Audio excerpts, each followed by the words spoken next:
Good afternoon, I'm Karen Holmes Ward. Protecting diversity from lawsuits to leadership. When the Supreme Court ruled earlier this year to effectively end affirmative action and race-conscious admissions in higher education, it set off a ripple effect across the business community. Last weekend, an appellate court temporarily blocked the Fearless Fund from providing grants to Black women entrepreneurs. The fund awarded $20,000 grants to small businesses that are led by at least one woman of color.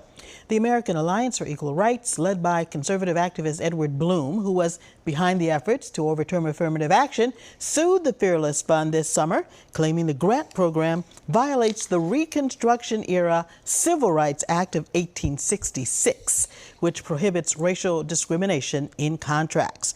Joining us now is Ivan Espinosa Madrigal. He's Executive Director of Lawyers for Civil Rights Boston, and Yasmin Cruz Ferrin, General Partner for Visible Hands, a venture capital firm that funds startup companies led by underrepresented entrepreneurs. Welcome to you both.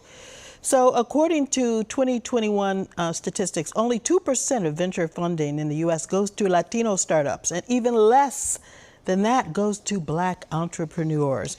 What do you say to critics who claim funds that give to underrepresented groups are discriminatory? Yasmin, let's start with you.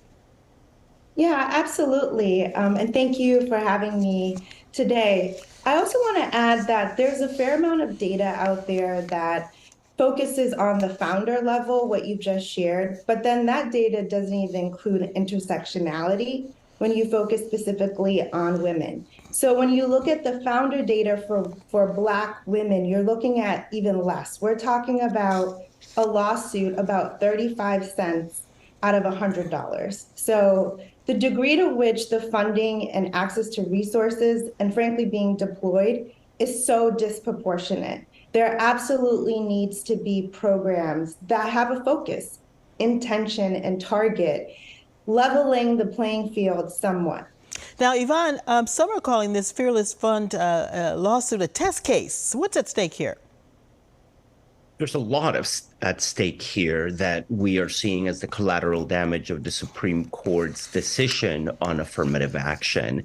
And to be very clear, this is an overreach. None of this was contemplated by the Supreme Court. The Supreme Court's decision in the Harvard affirmative action case is quite narrow. It applies only to higher education institutions and only to the admissions process. And it doesn't eliminate all race consciousness. It essentially says that the use of race needs to be narrowly tailored. Now, opponents of diversity are trying to extrapolate from the Supreme Court decision and trying to really squeeze it for what it's not, which is challenges to diversity writ large, like what we're seeing against this particular fund in Georgia. We are going to continue to see a lot of these cases nationally, including in Massachusetts, because they're testing the law. They're trying to see how far they can push it. It is critically important for us to be on the defense and also on the offense to make sure that we preserve and protect diversity initiatives while making sure that we expand on the victories we've already made. But let me ask you, why are race-based programs like the Fearless Fund being targeted now? And who else is at risk of these lawsuits? I think the bottom line is that the people who are bringing these type of lawsuits are seeing a signal from the Supreme Court that it would be open to rethinking through progressive issues. We see this starting with abortion, with the overturning of Roe v. Wade, with very restrictive measures coming from the Dobbs decision about a year ago. And so this is in step with that. It is assuming that the Supreme Court will overturn or restrict progressive precedent, progressive movements. And so what we're seeing here is both a response to a more conservative court and, quite frankly, also a reaction to a society that has come together to say Black Lives Matter and initiatives for diversity, equity, and inclusion matter, especially in the aftermath of George Floyd's murder. And so we're seeing a backlash here. And it's important for all of us to know that though the dust hasn't settled, the Supreme Court hasn't definitively spoken on these DEI initiatives, it is important for us to defend them because they reflect our values, our principles, and priorities. Yasmin, your thoughts? Yeah, I want us to also recognize this is not new, that reverse discrimination cases were coming down. I mean, I think it's important to note that Blum on affirmative action, that lawsuit was started in 2009. And since then, we have seen more supplier diversity, reverse discrimination cases. We've seen employment law, reverse discrimination cases. Some of them have been settled. We're also seeing ESG cases coming to court. And it's also important to look beyond just how broad I would say the effort is when you're looking at attorney generals entering this conversation, advocacy groups, think tanks. I think it's important to note, one, the scale of it, and two, that this is not new, so that we can learn from some of the cases that have already actually been decided in both ways. Well, you know, the blowback and the pushback from June's affirmative action decision was almost immediate. Lawyers for Civil Rights is behind a complaint filed with the U.S. Department of Education that alleges the legacy and donor admissions practices at Harvard have created, quote, widespread violations of Title VI of the Civil Rights Act of 1964, unquote, by disadvantaging Black, Latinx, and Asian American applicants. That filing urged the department to launch a federal investigation into Harvard's practices and declare them illegal. It was filed on behalf of the Chica Project, African Community Economic Development of New England, and the Greater Boston Latino Network. Yvonne, the Education Department opened an investigation based on your complaint. Do you know where it stands now, or when we should expect to hear the outcome? This is a great example of how we need to be thinking not just defensively about the protection of DEI initiatives, but also about how we expand them, how we go on the offense. And this was a punch counter punch in anticipation of the Supreme Court striking down, or at least severely limiting, a lot of the affirmative action programs. It is critical for us to eliminate other forms of privilege, such as legacy and donor preferences, in the college admissions process.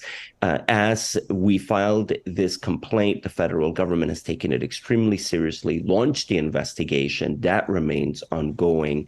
And so we expect this to be resolved expeditiously. I mean, there's admissions decisions that are going to be made through the fall and winter. I wouldn't be surprised if the federal government accelerated the process for determining whether or not Harvard's policy should change, and that will have a ripple effect in the college admissions process national. Now, Yvonne, Harvard argues that eliminating legacy may have the opposite impact and hurt the school's efforts to diversify. For instance, parents of color who have attended some of these universities now want their kids to have access to these schools. Others argue that the fight over legacy is more about perception of unfair admissions practices. What's your take on this criticism? This is a matter of basic fairness. We're talking about legacy or donor preferences giving somebody 7 times more likely admissions to Harvard than any other extraordinarily qualified person. 7 times. It's not just a little leg up. That's 7 times. And these admittees do not constitute a small sector of the class. They're up to 1/3 of the class at Harvard. So when you think that 1/3 of the seats at Harvard are reserved for people who did not really merit those seats, it's just based on their last name, just based on Yvonne, I have to ask Yasmin, when it comes to entrepreneurship and accessing venture capital, does education matter? Does an Ivy League education give people more access to capital? Well, I think there's a lot of different types of capital. When you're talking about venture capital, it is disproportionately Harvard, in particular, the business school, Stanford Business School, MIT, CS in computer science degrees disproportionately are represented in those that receive venture funding. And I would say as well, when you look at women of color, 70% of the women and people of color are 70% of the population, but receive small percentages of venture capital dollars. When you look in their educational background and that very small percentage, it is also disproportionately these talent pools. I think that when you look at venture, there is broadly across the sector a network effect, right? Sure. Recently, Homophily includes, when they looked at propensity to do business, coming from a similar educational background. Makes a big difference in how people select these opportunities. There's a lot to talk about here. We'll have you both back. I want to mention very quickly that you're both being honored by the organization Amplify Latinx this year as part of the ALX 100, a group of inspirational leaders in the Massachusetts Latinx community. Congratulations to you both. Yvonne Espinosa Madrigal and Yasmin Cruz Ferrin, thank you for joining us. Up next, applying for government benefits, community grants, or aid. Where have some Spanish-speaking residents been turning for help? Social media, the advocate who's offering answers when Cityline continues.